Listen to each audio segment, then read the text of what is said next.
கிருஷ்ணா அர்ப்பணம். எல்லாருக்கும் வணக்கம். நம்ம இன்னைக்கு பார்க்க போகிற தலைப்பு, நல்ல நேரம் பார்த்து ஆப்ரேஷன் செய்து குழந்தை பிறக்க வச்சா யோகமுள்ள குழந்தை பிறக்குமா?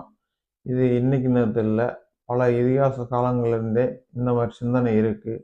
ஏன்னா ராவணேஸ்வரனே தன்னுடைய மகனுக்கு மரணமில்லாத வாழ்வு கிடைக்கணுன்றதுக்காக நவகிரகங்களை படிகளாக மாற்றி அது மேலே ஏறி சிம்மாசனத்தில் உட்காந்து ஆட்சி பண்ணி இருந்திருக்காரு.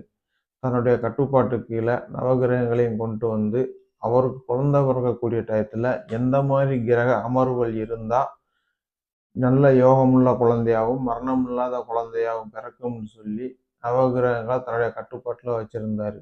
ஆனால் அப்படி பிறக்கப்பட்ட குழந்தைக்கும் மரணம் ஒன்று நிச்சயிக்கப்பட்டிருந்தது. அதுக்காக நவகிரகங்களுக்குள்ளே சூழ்ச்சி செய்து மாந்தின்ற ஒரு புது கிரகத்தை சனீஸ்வர மகனா பிறக்க வச்சு அந்த இந்திரஜித் மேகநாதனையும் மரணக்குழியில் தள்ளினது நம்ம இதிகாச கதைகளில் படிச்சிருப்போம். இந்த கதைகளை படித்ததுக்கு அப்புறமும் இன்னைக்கு இருக்கக்கூடிய சூழ்நிலையில் மக்கள் எப்படியாவது யோகமுள்ள குழந்தையை பெற்று எடுத்துடலாம் அப்படின்னு சொல்லி நல்ல நேரம் பார்த்து நல்ல முகூர்த்தம் பார்த்து குழந்தைய ஆப்ரேஷன் பண்ணி எடுக்கிறாங்க.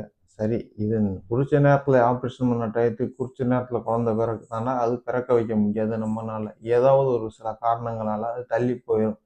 ஏன்னா நான் எத்தனையோ டைம் குறித்து கொடுத்துருக்கேன். அது மாதிரி நம்ம குறிப்பிட்ட டயத்தில் குழந்தை பிறந்தது கிடையாது. சரி, அப்படியே நம்ம சவரத்துக்கு மாற்றி பிறக்கிற வைக்கிறோம்னே வச்சுக்கோங்களேன். லக்னத்தை ஒன்றா மாற்றி அமைக்க முடியும், ராசியையும் மாற்றி அமைக்க முடியும். இப்போ காலைல 10 மணிக்கு பிறக்க வைக்கக்கூடிய குழந்தைய சாயங்காலம் 4 மணிக்கு மேலே நல்லா யோகமுள்ள டைம் வருதுண்டா, அப்போ அந்த 4 மணிக்கு கூட அந்த டயத்தை மாற்றி அமைச்சு பிறக்க வைக்கலாம். ஆனால் அப்பயும் 6, 8, 12 இந்த மாதிரி இடங்களுக்கு உள்ள அதிபதிகள் அவங்களுடைய கெடுதல் வேலையை செய்யத்தானே செய்வாங்க. சரி, அதை விடுங்க, லக்னத்தை விடுங்க, ராசியை கூட மாற்றி அமைக்கலாம். ஏன்னா 2.25 நாளில் சந்திரன் வந்து ஒரு ராசியை விட்டு ஒரு ராசிக்கு போகிறாரு. அப்படி இருக்க சூழ்நிலையில் இன்னைக்கு இருக்கக்கூடிய அதிநவீன டெக்னாலஜியை வச்சு 4 நாளுக்கு தள்ளி கூட ஒரு குழந்தைய பிறக்க வைக்கலாம். மேச ராசியில் பிறக்கிற குழந்தைய ரிஷப ராசிக்கும் மிதுன ராசிக்கோ கூட மாற்றலாம். ஏன் இன்னும் கொஞ்சம் அட்வான்ஸ்டாக போய் இதுமே ஒரு மாதத்துக்கு முன்னாடியே கூட, அதாவது சூரியன் இருக்கக்கூடிய ராசியை மாற்றி வச்சு கூட பிறக்க வைக்க முடியும். அந்த அளவுக்கு இன்னைக்கு அதிநவீன டெக்னாலஜி இருக்குது.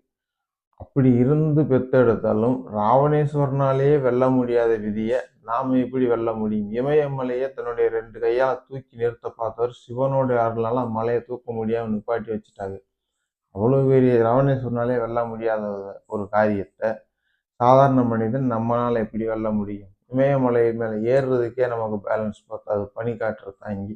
அப்படி இருக்க சூழ்நிலையில் நம்ம எவ்வளோதான் எடுத்து சொன்னாலும் ஜாதகம் பார்க்க வரவங்கள்ட்ட நம்ம அந்த இதை சொல்லி புரிய வைக்க முடியல. அதனால நம்ம ஏதோ டைம் குறித்து கொடுத்துட்றோம்.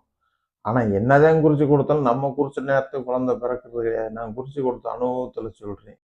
நன்றி, வணக்கம். மீண்டும் அடுத்த ஒரு பதிவில் சந்திப்போம்.